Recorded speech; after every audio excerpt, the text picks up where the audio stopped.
వ్యాపారం చేస్తోందని మాజీ మంత్రి హరీష్ రావు ఆరోపించారు. బీఆర్ఎస్ ప్రభుత్వం వచ్చిన వెంటనే ఫ్యూచర్ సిటీని 100% రద్దు చేస్తామని వెల్లడించారు.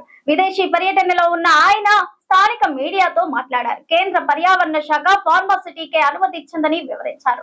వీటిలో 75% ఫార్మాసిటీ ఉండి 25% మిగతావి ఉండాలని సూచించిందని తెలిపారు. కాంగ్రెస్ ప్రభుత్వం ఫ్యూచర్ సిటీ పేరుతో రియల్ ఎస్టేట్ వ్యాపారం చేస్తోందని మాజీ మంత్రి హరీష్ రావు ఆరోపించారు. బీఆర్ఎస్ ప్రభుత్వం వచ్చిన వెంటనే ఫ్యూచర్ సిటీని 100% రద్దు చేస్తామని వెల్లడించారు. విదేశీ పర్యటనలో ఉన్న ఆయన స్థానిక మీడియాతో మాట్లాడారు. కేంద్ర పర్యావరణ శాఖ ఫార్మాసిటీకే అనుమతి ఇచ్చిందని వివరించారు. వీటిలో 75% ఫార్మాసిటీ ఉండి 25% మిగతావి ఉండాలని సూచించిందని తెలిపారు. కాంగ్రెస్ ప్రభుత్వం 75% వ్యాపారం కేవలం 25% ఫార్మా వచ్చేలా చేస్తున్నారని ఆగ్రహం వ్యక్తం చేశారు. ఇది చట్ట ప్రకారం చెల్లదంటూ పేర్కొన్నారు. ఫార్మాసిటీ వస్తే దానికి అనుబంధంగా కనీస సౌకర్యాలు, ఎడ్యుకేషన్, హౌసింగ్ రావాలని తెలిపారు. హైకోర్టులో ఒక కేసులో తాము ఫార్మాసిటీని కంటిన్యూ చేస్తున్నామని రేవంత్ ప్రభుత్వం చెప్పి డ్రామా ఆడుతోందంటూ విమర్శించారు. డీవియేషన్ ఉంటే రైతుల భూములు వెనక్కి ఇవ్వాలని పార్లమెంట్ చట్టంలో ఉందని గుర్తు చేశారు. ఫార్మాసిటీని రిస్టోర్ చేస్తామని ఇది నా మాట కాదు, పార్లమెంట్ చట్టమని తెలిపారు. ఫార్మాసిటీ వస్తే లక్షలాది మందికి ఉద్యోగాలు వస్తాయని బీఆర్ఎస్ హయాంలో ప్రారంభించామని, మన దగ్గర నుంచి ఒక్క ఫార్మా కంపెనీ బయటికి వెళ్లొద్దని చేశామని వివరించారు. గ్లోబల్ గా ప్రొడ్యూస్ అవుతున్నటువంటి ఫార్మాసిటికల్ ప్రొడక్ట్స్ లో మన స్టేట్ 1/3 30% మనదే షేర్. ఇంటర్నేషనల్ గా మనకు ఆ పొటెన్షియాలిటీ ఉంది మన హైదరాబాద్ కు. దాన్ని గమనించి కేసీఆర్ అప్పుడు ఈ 16,000 ఎకరాలు ల్యాండ్ ను మేము సేకరించి ఆల్రెడీ సెంట్రల్ గవర్నమెంట్ నుంచి ఎన్విరాన్మెంట్ క్లియరెన్స్ కూడా తెచ్చాం.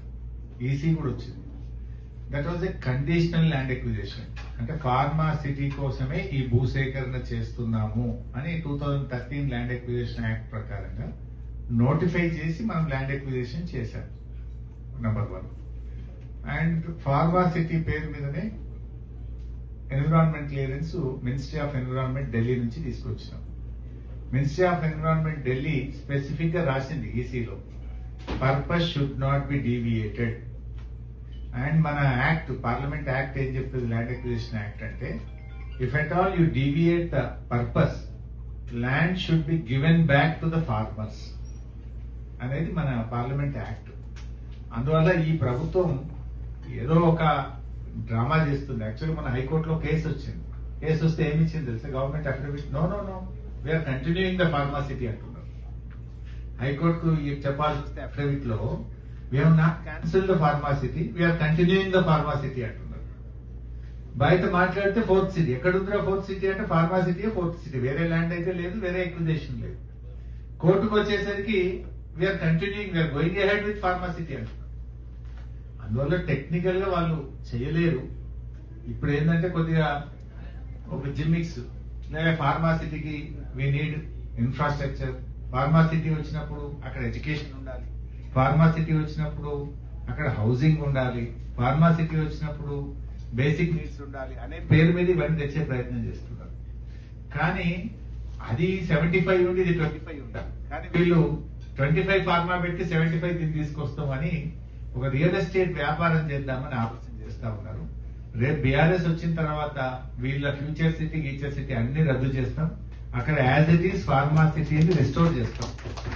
అంటే మేము ఆశించింది ఏంటంటే కొన్ని వేల కోట్ల, లక్షల కోట్ల ఫార్మా ప్రోడక్ట్స్ ఎక్కడి నుంచి ఉత్పత్తి జరుగుతాయి, మన స్టేట్ రెవెన్యూస్ పెరుగుతాయి, స్టేట్ ఎకానమీ పెరుగుతుంది, అండ్ లక్షల మంది పిల్లలకు అక్కడ ఉద్యోగాలు వస్తాయి. అన్ఎంప్లాయ్మెంట్ ఇష్యూ కూడా మనం స్టార్ట్అవుట్ చేసుకోవచ్చు. అటు ఎంప్లాయ్మెంట్, అటు స్టేట్ ఎకానమీ రెండు కూడా మనం దృష్టిలో పెట్టుకొని ఇండస్ట్రీ మన దగ్గర నుంచి వేరే రాష్ట్రాలకు వెళ్ళొద్దు. ఇప్పుడు ఏమైంది, like Gujarat, Andhra Pradesh, they are trying to attract the pharma industry. మనోళ్ళే పోయి మన హరబిందో, మన రెడ్డి ల్యాబ్స్, మన హెట్రో వీళ్ళే పోయి ఇప్పుడు ఒకటి ఆంధ్రప్రదేశ్ లో పెడుతున్నారు, ఒకటి గుజరాత్ లో పెడుతున్నారు. వీళ్ళు అక్కడికి వెళ్ళొద్దు, మన దగ్గరనే పెట్టాలి. మనం వాళ్ళకు ఫ్రెండ్లీ గవర్నమెంట్ గా వాళ్ళకి సపోర్ట్ చేద్దాము. ఏ ఫార్మా ఇండస్ట్రీ కూడా మన స్టేట్ నుంచి పోవద్దు, ఎక్స్పాన్షన్ కూడా మన దగ్గర రావాలని ఒక విజన్ తో మనం చేసినాము.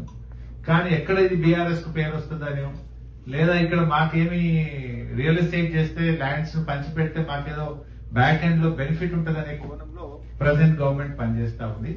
బట్ వాళ్ళు ఏం చేసినా అది నడవదు.